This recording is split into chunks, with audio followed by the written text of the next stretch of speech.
안녕하십니까. 수각정사입니다. 오늘은 여러분과 함께 종조님의 말씀과 증각교전의 말씀을 받아들이는 태도와 그것을 삶에 적용하는 방식에 대해서 다 같이 생각해보는 시간을 갖도록 하겠습니다.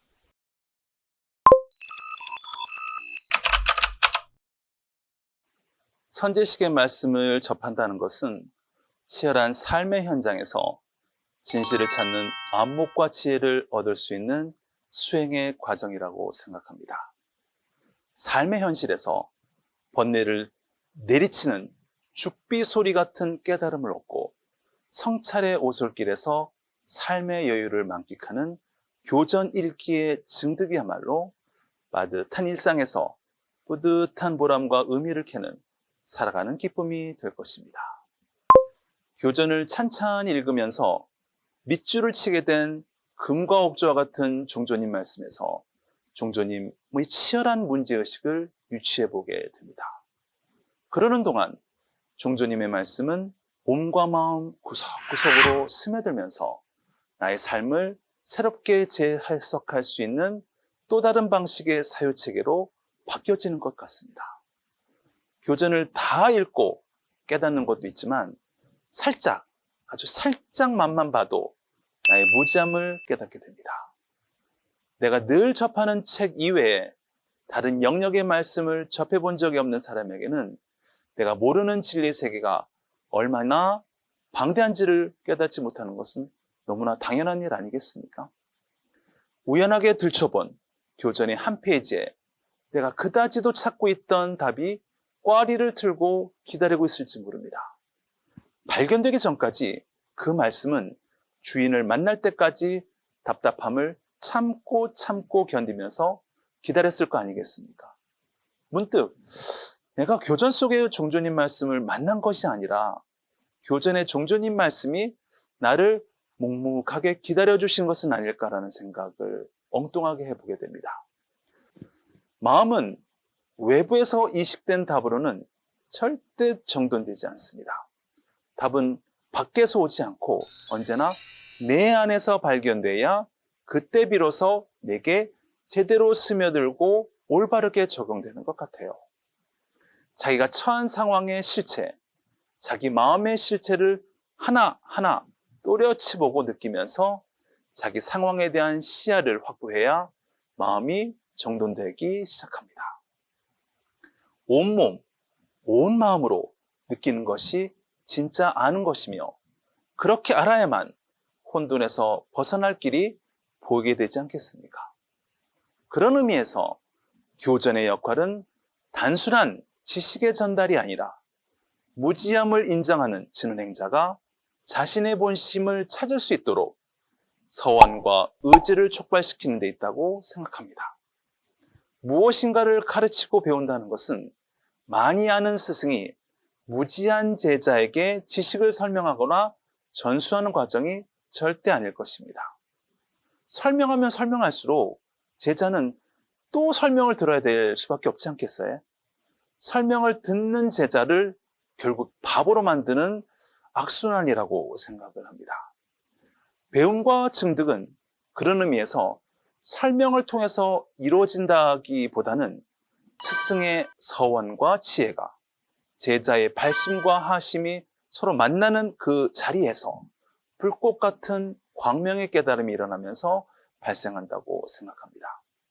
그래서 진정한 교화는 없는 능력을 키워주는 문제가 아니라 법을 전하는 사람의 본심과 배우려는 사람의 본심이 오롯이 만날 수 있는 그런 조건을 만들어가는 과정이라고 생각합니다.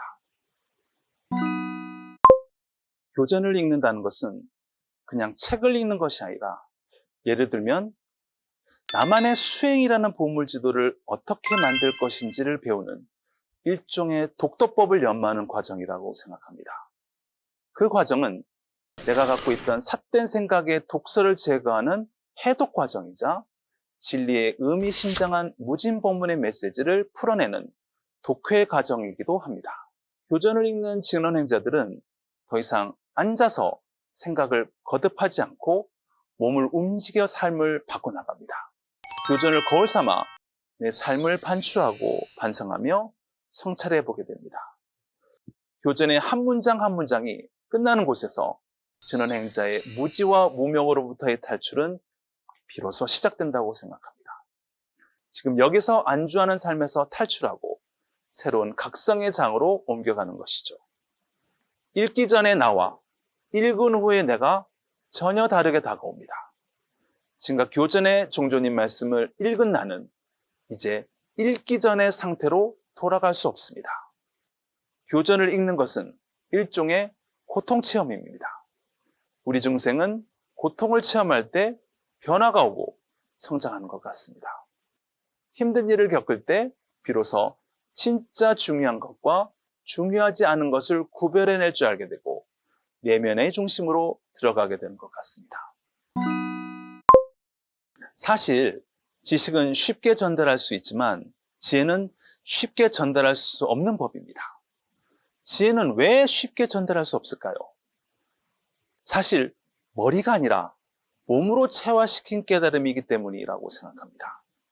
머릿속에 정리된 지식은 입으로 말할 수 있지만 몸으로 증득한 체험적 지식은 오로지 당사자가 몸으로 겪는 수밖에 없습니다.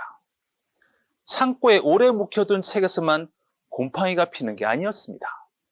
지금 손에 들고 있는 내가 읽고 있는 교전에서도 곰팡이가 필 수도 있습니다. 희사와 염송이 겸비된 산밀수행이 생각된다면 말입니다.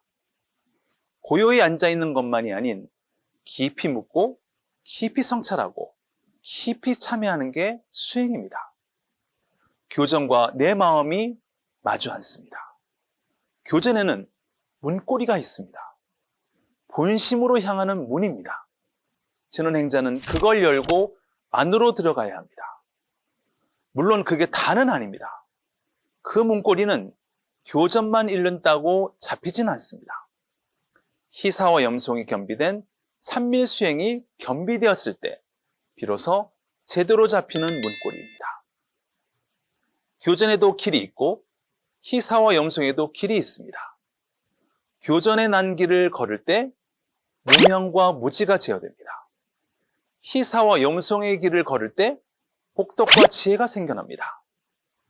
교전 속의 난길도 걷고 희사와 염송의 대로를 향해서도 뚜벅뚜벅 걸어 들어가야 합니다. 그래야 내 안에 길눈이 생기게 됩니다. 길을 보고 길을 알고 길을 여는 문, 우리의 삶을 헤쳐가는 그 길눈 말입니다. 그게 바로 진각 아닐까요? 문자경은 성인이 실천한 자취요, 참경은 우주 속에, 자연 속에, 인생 속에, 생활 속에 있으니 오직 실천증득으로 읽어가야 한다라고 하신 종조님의 말씀을 되새기면서 새삼 나 스스로를 되돌아보게 됩니다. 나는 진정 교전을, 세상을 제대로 읽고 있는 것일까라고 말입니다.